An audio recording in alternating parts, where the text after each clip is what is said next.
चांदण्यांचे कोश माझ्या प्रियकराला पोचमाहे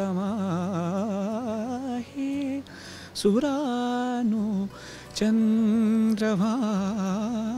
टोकियोच्या ट्रेन स्टेशनवरनं तर तिथे एक बाई होत्या, बेंगॉली ॲक्सेंट होता त्यांचा.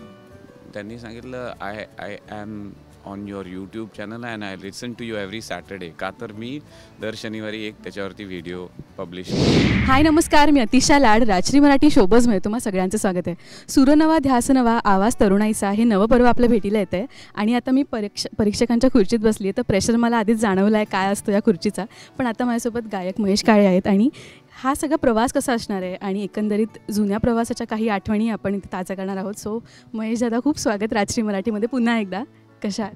थँक्यू अतिशा, मी छान आहे. तुम्ही कशा आहात? मी मजेत आहे. खरं तर सुरनवा ध्यास नवा हे पर्व सुरू होतं आहे, हे आताच सगळं आलं, कारण का ऑडियन्सही खुश आहे, आम्ही सगळे खुश आहोत, कारण का 101 गाणी आम्हाला ऐकायला मिळणार आहेत. पण मी म्हणाले तसं ह्या खुर्चीचं प्रेशर खूप जास्त आहे आणि तुम्हाला ते रोज जाणवतं शूटिंग दरम्यान. काय सांगाल, परीक्षक म्हणून जेव्हा आपण असतो तेव्हा काय काय गोष्टी बघा? खरं मला काही प्रेशर जाणवत नाही. म्हणजे प्रेशर जाणवतं असं छान वाटतं. कशाचं प्रेशर घ्यायचं? मी चांगलं काम करायला आलो आहे की नाही, ते प्रामाणिकपणे करायचं. त्याचं प्रेशर स्पर्धकांनी घ्यायचं, परीक्षकांनी कशाला घ्यायचं प्रेशर नाही. पण आनंद मात्र आहे.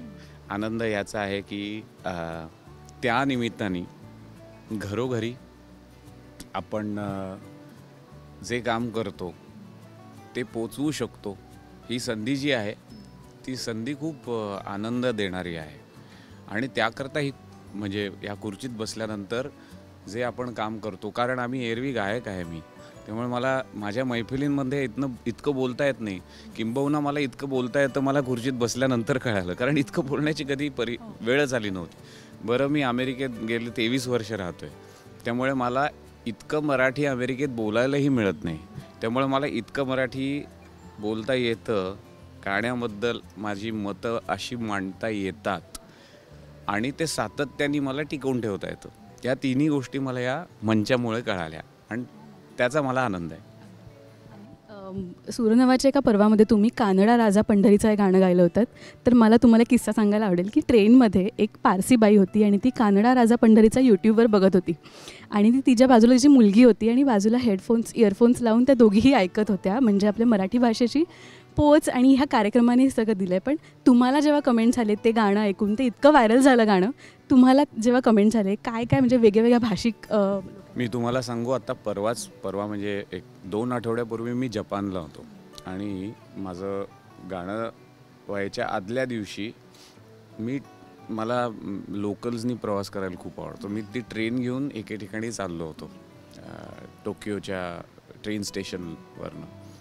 तर तिथे एक बाई होत्या, बेंगॉली ॲक्सेंट होता त्यांचा. म्हणजे बऱ्यापैकी वृद्ध होत्या, वृद्ध नाही प्रौढ म्हणूयात. तर त्या आल्या आणि मग त्या मला म्हटल्या, आयु महेश काळे? मी म्हटलं येस. Oh my God. त्या खूप खुश झाल्या.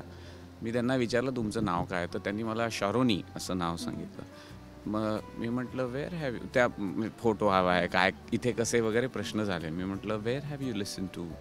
मग त्यांनी सांगितलं I am on your YouTube channel and I listen to you every Saturday. का तर मी दर शनिवारी एक त्याच्यावरती व्हिडिओ पब्लिश करतो.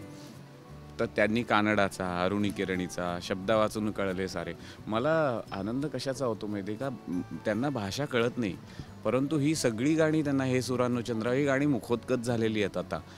आणि मग मगाशी मी म्हणालो तसं आपल्या गाण्यानी किंवा आपल्या कुठल्याही कृतीने जर लोकांना आनंद होत असेल तर त्याच्या इतकं समाधान मिळत नाही.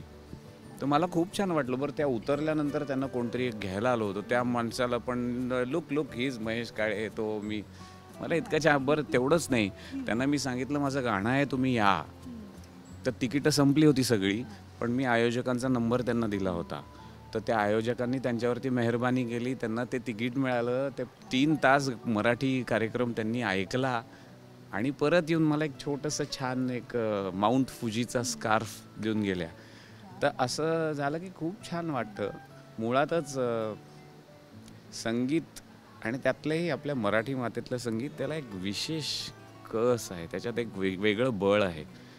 तर ते बळ घेऊन तुम्ही जेव्हा लोकांसमोर जाता आणि त्यांना जे तेव्हा आवडतं, भाषेच्या पलीकडची भावना आपल्या मराठी माणसाच्या मनातल्या ज्या पोचतात ना, ते पोचवण्याचं निमित्त असण्याचं खूप समाधान मिळतं. मी जसं एक्झाम्पल तुम्हाला दिलं होतं ट्रेनमधलं, तसंच माझे अनेक मराठी भाषिक नाही आहेत ते मित्रही गाणी ऐकतात आणि हे पर्वही बघतात सगळे.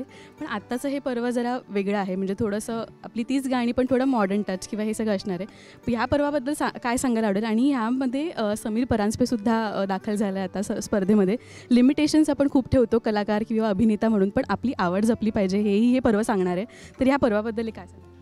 मी तुमचा दुसरा प्रश्न पहिल्यांदा त्याचं उत्तर देतो. तुम्ही म्हटलात ना लिमिटेशन ठेवतो, ते अगदी खरं आहे. आपण मनुष्य आहोत पहिल्यांदा, बरोबर आहे की नाही? मनुष्याच्या गरजा असतात. आनंद ही मनुष्याची सगळ्यात प्राथमिक गरज आहे.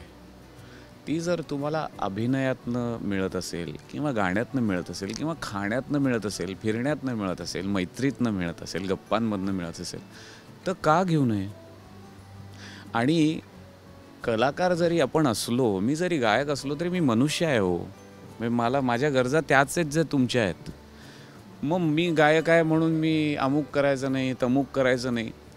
मला म्हणजे आता कधी कधी ना डुईंग द राईट थिंग, कसं मी दिसेन, ह्या गडबडीमध्ये मनुष्य खरं राहायचंच विसरून जायला लागला आहे.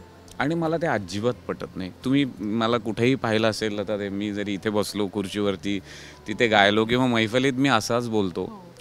कारण माझ्यातलं मनुष्य मला टिकवता नाही आलं तर माझ्यातला कलाकार काय टिकवेन मी हो? तर समीर यांनी ते पाऊल उचललं, त्यांचं खूप कौतुक. मी जरी हे म्हटलो तरी ते करणं खूप सोपं नसतं.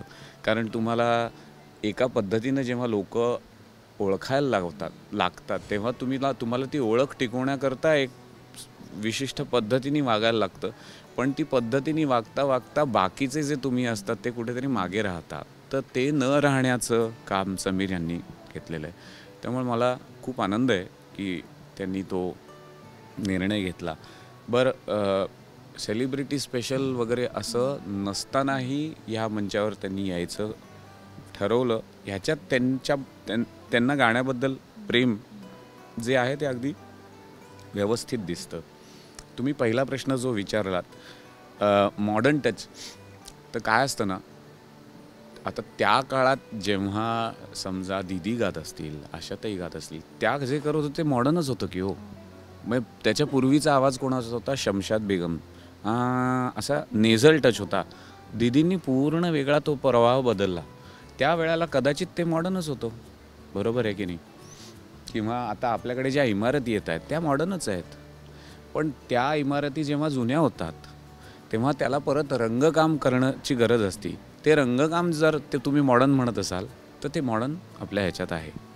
पण मॉडर्नला मी एक थोडासा, मला असं वाटतं की सुशोभीकरण, की आजच्या गरजांकरता आजच्या काळामध्ये आजच्या मुलांनी जुनी गोष्ट आम्हाला कशी दिसते ते मांडण्याचं जे काम आहे ना, ते सूर नवा ध्यास नवा त्या भाषेत तुम्ही आम्हाला समजावलात की एकंदरीत पर्व काय असणार आहे. पण तुम्ही आता म्हणालात की तुम्ही शूटिंग सुरू होतं, प्लस तुम्ही ट्रॅव्हल करून आला आहेत, हे सगळी तारेवरची कसरत करत शूट होणार आहे. पण तरीही गायक म्हणून आपल्याला असं ना की नवीन नवीन गोष्टी शिकायच्या आहेत. किंवा आताही आपण बोलताना तुम्ही सेन्स ऑफ ह्युमरही तुमचा तितकाच चांगला आहे. तुम्ही म्हणालात की माणूस पण जपलं पाहिजे आणि जर मला गप्पा मारायला आवडतं तर मी ते केलं पाहिजे. तर हे पर्व ते शिकवणार आहे. सोबतच रसिका सुनीलसुद्धा आहे या पर्वात. पण स्पृहाला किती मिस करताय? मी स्पृहाला खूप मिस करतोय.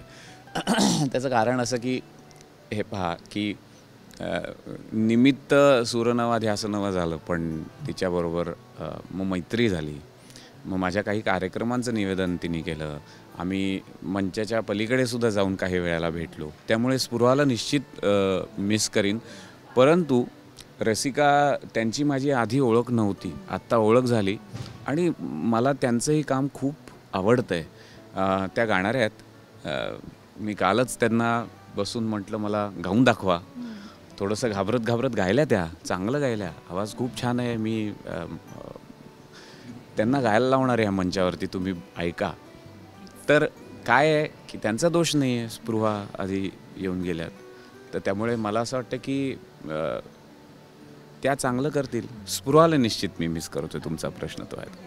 तर सर म्हणजे कानडा राजा पंढरीचा तर व्हायरल झालंच आहे, पण मला तुमच्याकडनं हे सुरानो चंद्र व्हाच्या काही ओळी ऐकायला नक्कीच आवडतील, जर तुम्हाला काही हरकत नसेल तर. चांदण्यांचे कोश माझ्या, चांदण्यांचे कोश माझ्या, प्रिय कराला पोच माहे, सुरानो चंद्रभाहे, सुरानो हे सुरानो, हे सुरानो Chandrabha. Thank you so much Mahesh दादा, विनंतीला मान देऊन तुम्ही दोन वेळा ऐकवलीत आणि ह्या पर्वासाठी खूप एक्सायटेड आहोत. So thank you so much. Thank you Atisha तुमचं आणि राजश्री मराठी याचं. Thank you so much. असं असतं बघा.